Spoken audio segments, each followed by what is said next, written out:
Hello and welcome back to the Sunrise Sacramento 2022 Elections Candidate Forum Part 2. My name is Michelle Wright. I am a member of our Sunrise Sacramento Hub, and I am joined by fellow members as well as Jimmy Fremgen, who is running for U.S. Congress in the California District 6. So that would be for the House of Representatives. And Jimmy, I believe you are here. Yes, sorry, I had to make sure I had all the right pieces in place. No problem. Thank you for joining us. We really appreciate it. How are you? I'm great. It's really exciting to be here.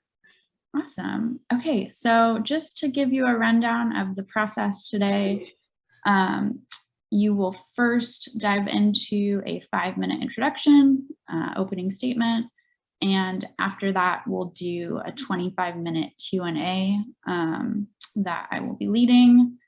And let's see, am I forgetting anything? Sorry, I don't believe so. Actually, if you could just, in your intro, kind of let folks know what the district is that you're going to be representing. I know we just went through redistricting, so things kind of changed a bit. So yeah, I'll give you 5 minutes now to do your intro, and I'll try to give you a bit of a warning.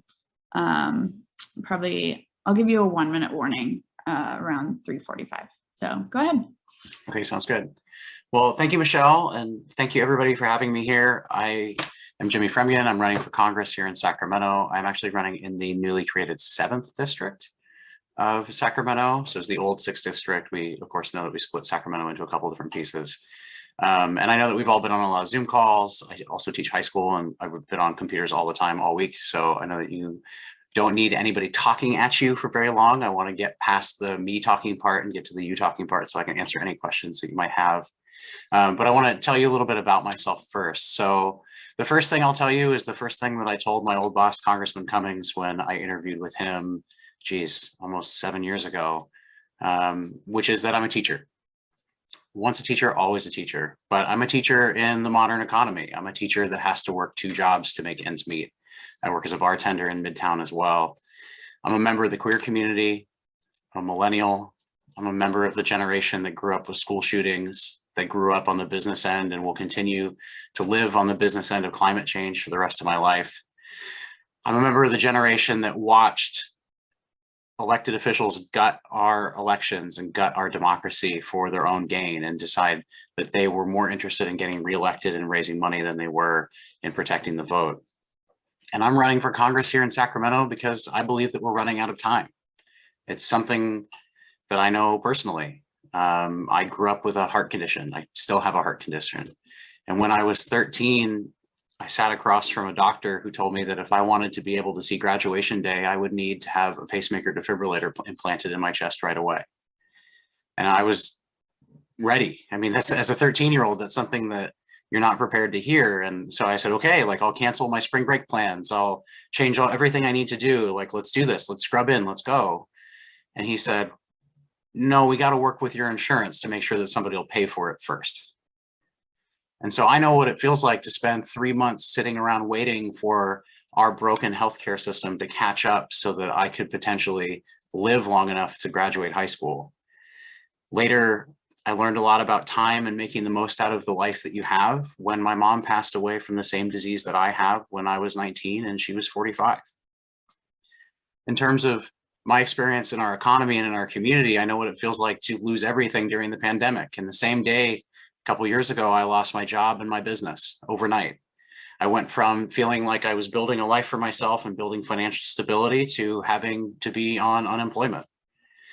Professionally, when I worked in Congress, I know what it feels like to run out of time because after the tragedy at Newtown, I was the staffer that was in charge of the first bipartisan anti-gun trafficking bill in Congress.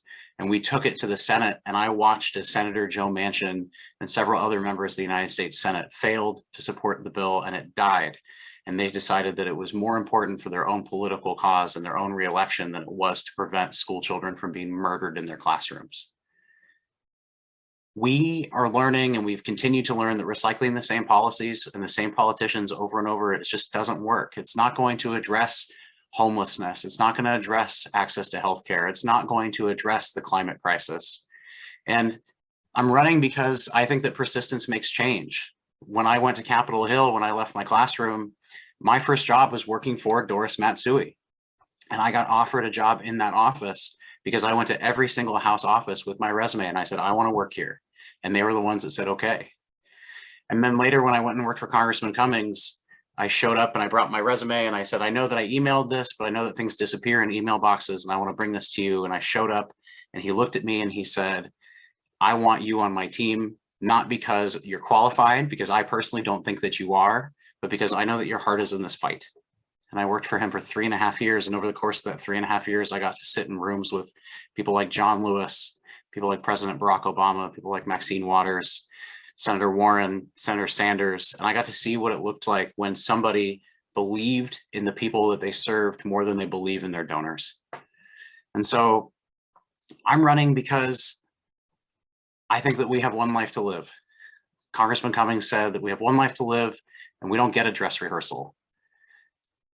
I got shocked by my pacemaker when I was 21 years old. I was going up a flight of stairs, my heart started racing, and I got pummeled in the chest. And the only reason that I lived through that day was because I lived in a part of the country and with access to healthcare. And the only reason that I was able to survive was because I grew up in a family that had quality health insurance. And if not for that, the disease that I have is the same disease that kills the most high school athletes in the country, especially students from low-income communities and communities of lower access to healthcare that don't have the access to preventative screening and things like that they need to be able to survive. So we don't have time to waste. And we hear a lot, and I know that we're all young people on this call, and a lot of us get told a lot of the time that we shouldn't waste our time, that we should wait our turn, that we shouldn't be pushing so hard. And I could not believe less in that attitude. My first job was scooping ice cream at Baskin Robbins. And to this day, if somebody scoops me a crummy scoop of ice cream, I can tell that they're phoning it in, that they're not putting in their work. And when I went to Congress and when I worked there for 5 years, I saw people that did a good job and that worked really hard on behalf of the people that they worked for. And I saw people that didn't. And during the pandemic, it became very clear that the people that weren't doing it were impacting marginalized communities, that they were failing to hold corporations accountable, that they were not delivering for the people that were on the front lines of this pandemic, people that were living paycheck to paycheck, families that were looking for healthcare, families that were looking for childcare when their daycare was shut down, and they were trying to figure out how to work from home with their little ones running around. We're seeing our elected officials drop the ball time and time again by refusing to hold corporations accountable. And we need freedom from that. We live in this country that loves to talk about freedom, but we need freedom from corporations. We need freedom from corrupt politicians. We need freedom from apathy. I'm almost done. And I'm coming to you. This is my first endorsement call. I'm coming to you because I think that this is the foundation on which we start. All of the policies that I talked about, homelessness, healthcare, gun violence, none of it matters if we don't immediately address the climate crisis. And so I'm committed to being accessible, to cultivating future leaders. As a member of Congress for this community, I'm going to spend 20 minutes every single day in a high school classroom answering questions so that people know who I am and they know how to access our government, because it's not enough to only serve parts of our community. We need to be serving everybody. And so that's why I'm excited to answer all these questions and to hear from you guys. We gave you quite a lot of time, a little bit over what we were supposed to. So I appreciate you giving that passionate introduction. So the Q&A is going to go till 5 after 4. Hub members have compiled a number of questions, and so we'll get through as many as we get through, depending on your responses, of course. All right, so let's just jump in. The first question is, do you plan to win? And if so, what is your plan to win? I do plan to win. Absolutely. I think I made really clear in my introduction that I don't like wasting my time, and that I feel like I have a really finite amount of time to live and to serve. My plan for winning is this.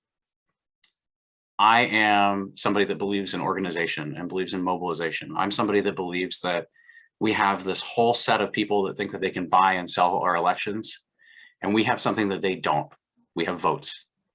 And in our community, we have the possibility to mobilize. So I've already been working with local business owners to get the word out and getting ready to put posters up. I've been talking to volunteers to mobilize, to gather signatures. I've been talking to community members and going and being invested in our community, because I think we live in a city that is the capital of the state, but we don't have active politicians here. We don't have people that are actually invested and are engaged and accessible. And I believe that by not waiting till I get elected to serve, by starting to deliver services now, by doing things like hosting college, how to pay for college seminars, for helping people understand how to get out of homelessness, that we can demonstrate and lead by example what this is going to look like when I'm elected and what our community can expect, and the stark contrast that we have with the people that represent us right now. And so that starts by being engaged with different communities and pulling them together and being a convening force and making sure that everybody feels like they're stakeholders and that they're engaged. Okay, great. And so do you have a win number is the follow-up? I do. Are we talking about the primary or are we talking about the general? I can't tell you. So why don't you choose? I'm just reading. Yeah, no problem. They're just very drastically different numbers. So this is a midterm election. Midterm elections, the turnout is traditionally a little bit lower. Things are a little bit different now because of redistricting. We know that in order to get in the top 2 of the primary, of course, everybody runs in the same primary. It's not a party specific primary anymore. To get in the top 2 and be competitive in the general, you need approximately 35,000 votes. We're shooting for above 40,000 so that we can get in there and be locked in. To win in the general, it looks like it's going to take about 115,000 votes. Those are very attainable numbers. 115,000 votes is about 1 in 8 voters. These are things that we can do. And if we stand together as a community, like I said before, we can flex that really effectively. Okay, thank you. The next question is, how will your campaign build power even if you don't win? Can you elaborate on what you mean by power? I cannot. Again, I'm just reading questions that were given to me. My apologies. That's okay. Building power, I think, in this circumstance is demonstrating to the community that you don't have to be a passenger in your representation. When I started on Capitol Hill, I worked for Congresswoman Matsui, and my mind was, I worked on her front door. I actually worked as an unpaid staff assistant for quite a while. I was an intern, our staff assistant left, and then I had to fill in a lot of those gaps while they were hiring. And I was blown away by the kind of power that came in the doors. Corporate leaders, Wall Street bankers, senior members of the military. And then I went and I worked for Congressman Cummings, and I saw a contrast. I saw parents, I saw teachers, I saw school board members, I saw people that were living on the front lines of the policies of the federal government and that felt empowered because of who he had become and who he had shown himself to be in his community, to come to his office and to bring their concerns to him. And so I think we need to change the dynamic of how we expect to interact with our elected leaders. And that's one of the things that I was talking about in my intro is we can start serving now.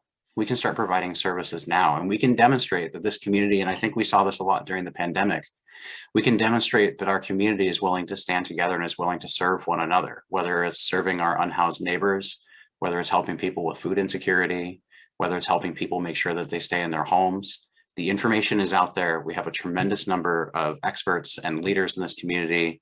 And if we can get those individuals together, we can build a movement that is going to be successful regardless of whether or not I win.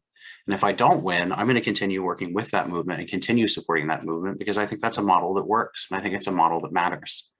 We shouldn't just be passengers getting dragged wherever our elected leaders want to be, or more often, where our elected leaders' donors want them to be. We get to help drive the train. We get to evaluate them and decide whether or not they get to keep those jobs. And it's our voices when we stand together that are going to matter. And I think that starts now.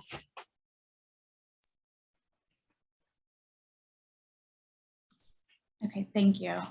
The next question is, despite majorities in the Senate and the House, Democrats haven't gotten key parts of their platform passed. How would you approach passing legislation like the Build Back Better Act or voting rights?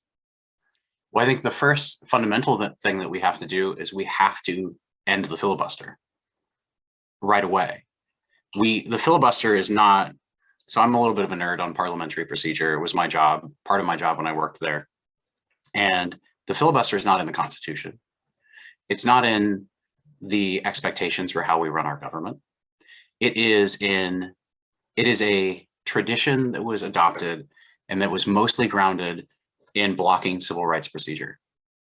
And it has been utilized over and over and over by people in the minority to oppose common sense consensus ideas. So that's step one.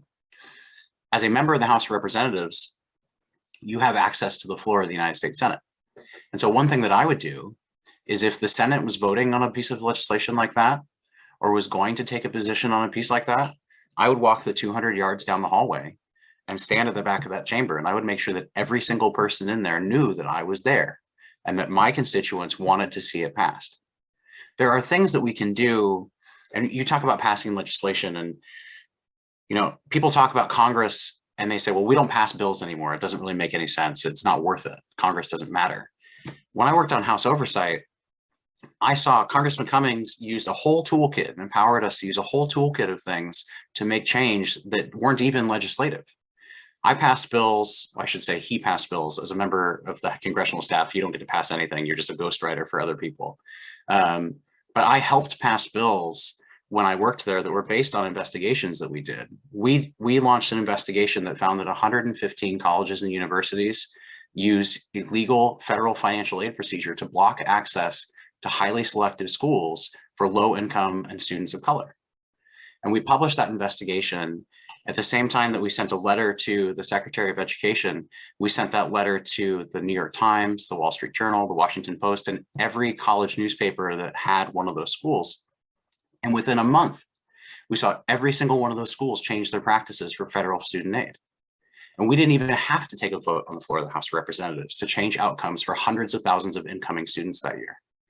So the problem that I have, and this gets back to what I was saying about seeing somebody do a bad job and being able to recognize it. The problem that I have is that people are so focused, our current leaders are so focused on the very narrow set of things that they talk about in the newspaper, that they're neglecting the rest of the skill set that they can use. They're neglecting the rest of the tools that they can use. And you can do things right now.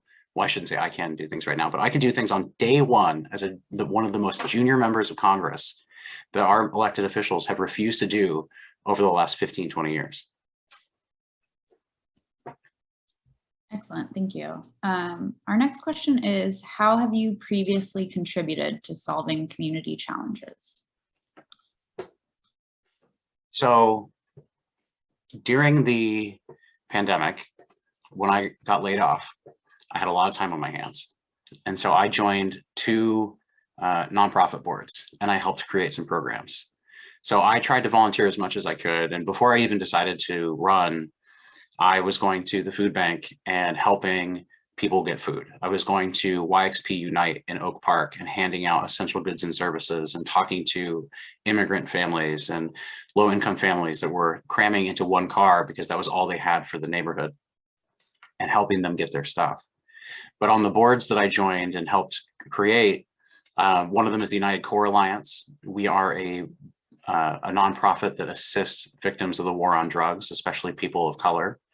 We have created a program where we expunge or assist in the expungement of cannabis-related crimes that prevent people of color, especially, from access to housing and quality jobs.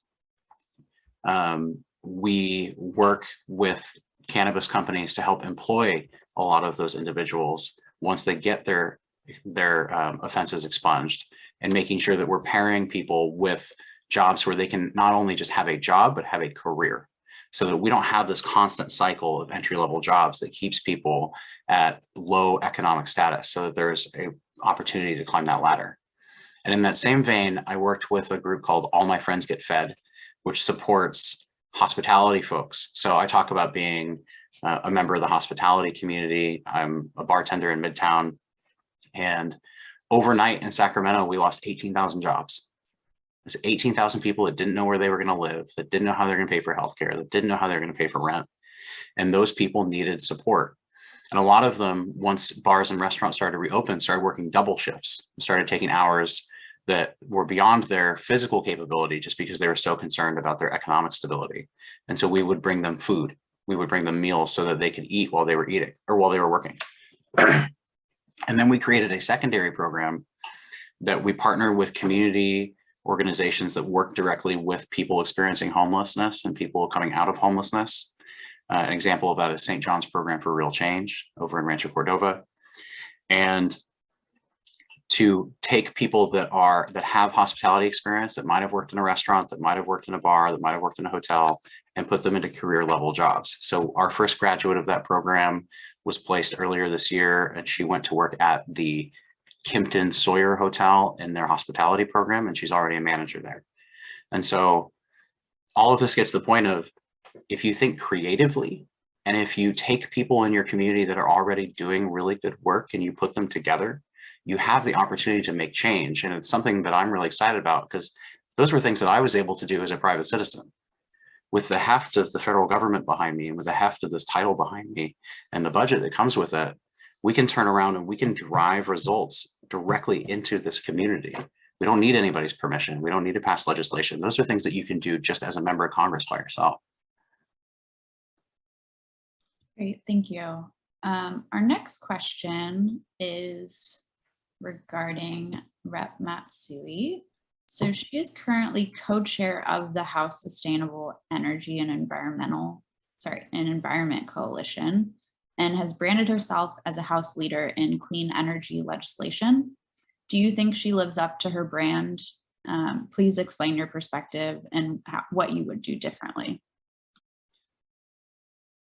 So I don't think we get a lot by tearing other people down. I think it tends to be a little bit of a distraction. What I will say is this: I worked for Congresswoman Matsui. I worked for her for 6 months. And over that period of time, I started as an unpaid intern. And like I said, I became a staff assistant. And I realized at one point that I was doing a job that gets paid in other offices. And I looked into the law and I figured out how that was possible. And I realized that Congress has exempted themselves from labor laws, and that they had exempted themselves from a portion of federal labor law that said that interns are not allowed to supplant regular paid jobs. But because Congress didn't have to follow that, I was doing a lot of the roles that somebody would have to do in a paid position. And so I think it's really important to not just look at what somebody says. Press releases are cheap. Caucuses are easy. They're created at the sign of a pen, but they don't necessarily hold any sort of authority.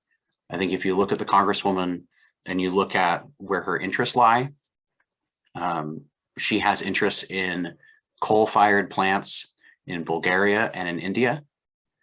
She has more than $1 billion at her disposal.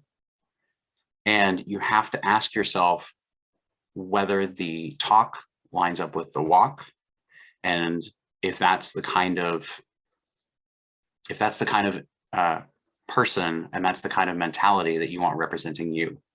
For me, I have taken a pledge not to take any money from companies that contribute to fossil fuel, or from any companies that burn fossil fuels or continue to contribute to climate change. I've taken a pledge to not take any money from corporate political action committees. Congresswoman Matsui takes more than 70% of her money from corporate political action committees. And a lot of those companies are companies that are directly contributing to climate change.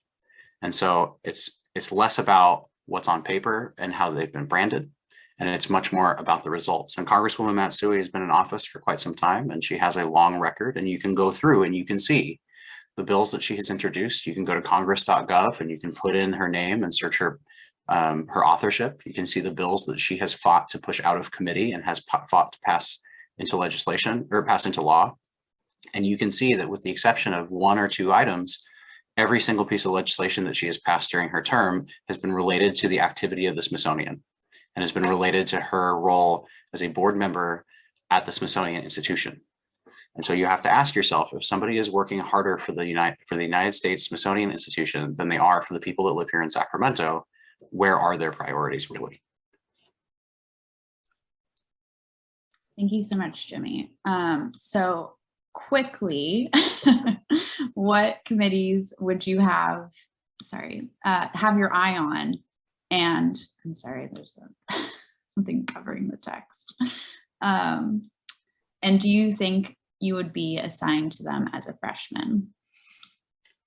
So the obvious choice for me is to go onto House Oversight and Government Reform. I worked there as a staffer and as an investigator for 3.5 years. And I saw members of Congress that got handed question lines that we had slaved over for hours and hours and hours that were going to work for and build accountability for regular working people, and then have them throw them away and instead ask questions that they had been handed by lobbyists for those same corporations that they were supposed to be holding accountable. I think that there's a lot of room in those committees for somebody to be holding them accountable. That's where Katie Porter is, that's where AOC is, that's where Congressman Cummings was.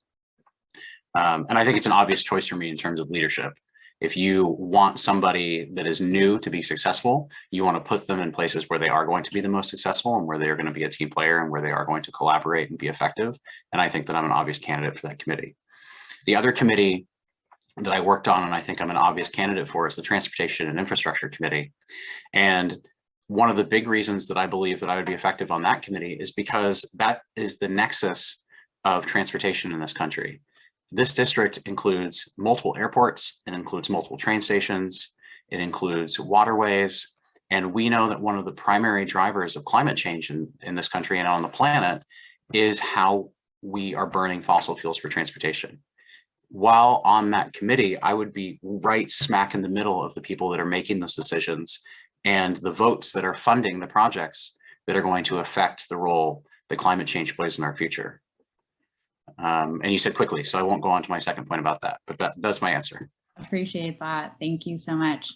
And we really appreciated your time today. And I apologize for getting the district number wrong. So it's okay. It's been a very confusing after redistricting, it's the California Congressional District 7, right? That's right. And then just, can you describe maybe you did already, but for folks watching, could you describe what that encompasses, that district? Of course. So if you think about Sacramento, you take the river across the top of downtown and midtown, take the American River, go over around West Sacramento, follow the county line all the way down towards Antioch. There's a little sliver that goes down there. It comes back up. It encompasses Galt, Elk Grove, South Sacramento, and kind of goes up to the edge of Rancho Cordova, the bottom of La Riviera, wraps around Sacramento State, hits the river, and then comes back around across Midtown and downtown. Okay, excellent. Thank you so much, Jimmy. We will consider your responses today, and we'll definitely be in touch.